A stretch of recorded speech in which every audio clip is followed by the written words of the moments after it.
Hey you guys, today is one of my favorite holidays. It's Halloween, and so obviously that means I have to make a cake. So the entire process was actually started last night. I baked these cake layers last night.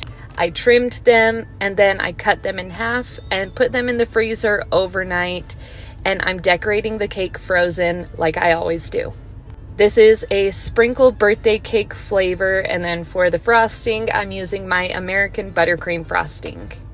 After I'm done filling the cake, I take my cake scraper and smooth out some of that excess frosting from the filling, and then I start by frosting the top of the cake and then working it up from the bottom to the top. This step in the decorating process is considered the crumb coat, and so you don't need to have a perfect coverage. You simply just want the entire surface of the cake to be covered. I'll take my cake scraper, smooth that out, and then I will work out any imperfections along the way. Once I'm done doing that, I'll get my bubble straws or my wood dowels, poke them through the center of the cake for extra support, and then I actually put it in the freezer again for about 10 to 15 minutes. After that crumb coat has set up, it's time for the final coat of frosting, and so for this cake, I'm using my black buttercream frosting, and I'm doing the exact same thing. I want to cover the entire surface, and you're gonna see with that crumb coat, the coverage is a whole lot different, and that black frosting really just makes that cake stand out. Once I'm done smoothing out the sides, I'll then take my small offset spatula and trim off any of the excess frosting around the crown of the cake, and then I'll smooth that out and put the cake back in the freezer to allow it to set up for another 10 to 15 minutes.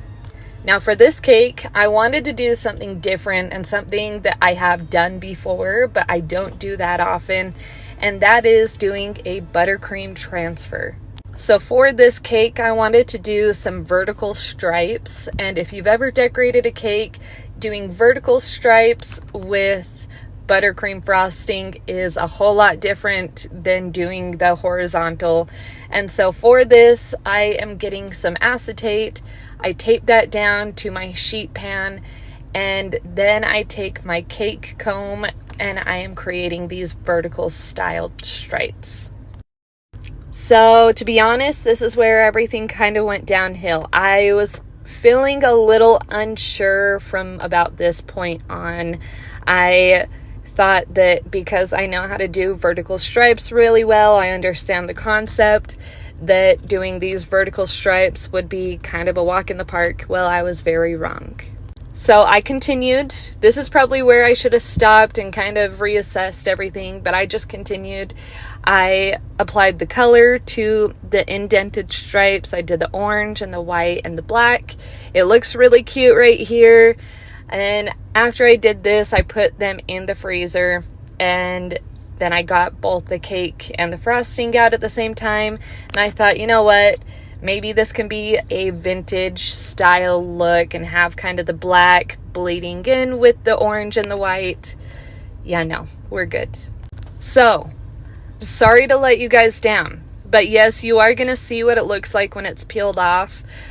But after all of this work, I peeled it all off and started fresh. And so I'm going to show you part 2 here in just a minute.